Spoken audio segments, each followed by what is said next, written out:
मैं रेखा पांडे अपने चैनल पर सभी का स्वागत, अभिनंदन एवं वंदन करती हूँ। आज एक बहुत ही पुराना और पारंपरिक लड़के और लड़की दोनों में गाया जाता है ये विवाह गीत है। हम दोनों बहनें सुनाने चल रहे हैं। बहुत ही प्यारा है। हम लोगों की संस्कृति को ये गीत उजागर कर रहा है। लड़कियां तो सर्वत्र अपने ससुराल में ही अपने जीवन को निछावर कर देती हैं, परंतु पति ऐसा कोई पति ऐसा करते हैं और कोई नहीं निभा पाते हैं। तो इस गीत के माध्यम से हम आप लोगों को सुनाने चल रहे हैं। आप लोग कृपया इसे पूरा सुनिएगा और हम लोगों को उसका सपोर्ट कीजिएगा। ये दोनों चैनलों पर गीत जाएगा। इनका भी चैनल है मेरा गांव मेरा गीत, मेरा भी चैनल है प्रयाग लोक गीत, आप लोग जानते ही हैं। तो चलिए सुनाने चल रहे हैं, पूरा सुनिएगा, बीच में मत छोड़िएगा। मोरे पीछे लवंगिया पेड़वा लवंगिया बगिया अरे लवंगा चुवत आधी राती रे ललनवा अरे लवंगा चुवत आधी राती रे ललनवा अरे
ढोली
अरे कहूँ त पियवा पलंग चढ़ी बैठौ पलंग चढ़ी बैठौ अरे कहूँ त दाबहूँ पाऊ रे ललनवा अरे कहूँ त दाबहूँ पाऊ रे ललनवा अरे कहूँ त पियवा मालिनी झोटिया मालिनी झोटिया अरे कहूँ लवटी घर जाऊँ रे ललनवा अरे कहूँ लवटी घर जाऊँ रे ललनवा अरे कहूँ त पियवा पलंग चढ़ी बैठौ पलंग चढ़ी बैठौ कहूँ त दाबहूँ पाऊ रे ललनवा अरे कहूँ त दाबहूँ पाऊ रे ललनवा अरे कहूँ त पियवा मालिनी झोटिया मालिनी झोटिया अरे कहूँ लवटी गरवा जाऊँ रे ललनवा अरे कहूँ लवटी गरवा जाऊँ रे ललनवा अरे काहे के धनिया पलंग चढ़ी बैठौ पलंग चढ़ी बैठौ अरे जानी तू दाबहूँ पाऊ रे ललनवा अरे जिनी तू दाबहूँ पाऊ रे ललनवा अरे जिनी तू धनिया मालिनी झोटिया मालिनी झोटिया अरे बरू कलवटी घरवा जाऊ रे ललनवा अरे बरू कलवटी घरवा जाऊ रे ललनवा अरे जिनी तू धनिया पलंग चढ़ी बैठ पलंग चढ़ी बैठ अरे जिनी तू दाबहूँ पाऊ रे ललनवा अरे जिनी तू दाबहूँ पाऊ रे ललनवा अरे जिनी तू धनिया मालिनी झोटिया मालिनी झोटिया अरे बरू कलवटी घरवा जाऊ रे ललनवा अरे बरू कलवटी घरवा जाऊ रे ललनवा अरे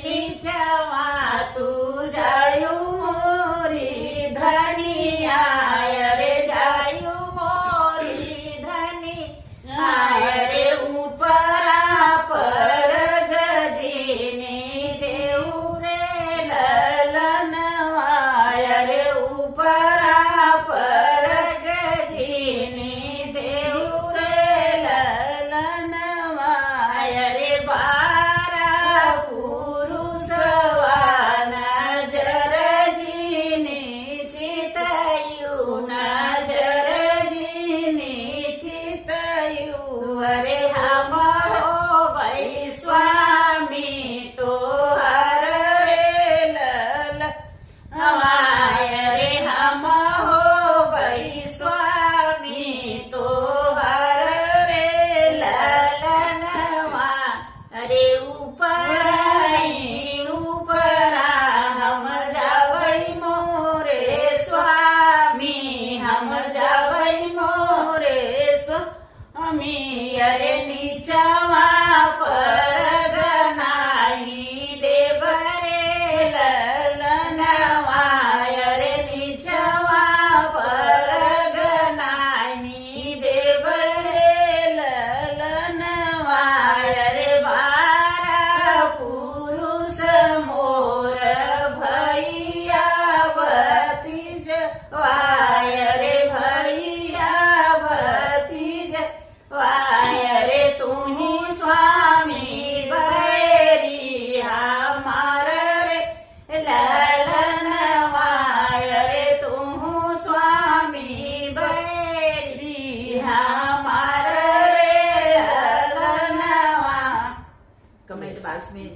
ये विवाह गीत कैसा लगा? खूब भर भर के आशीर्वाद देंगी आप लोग।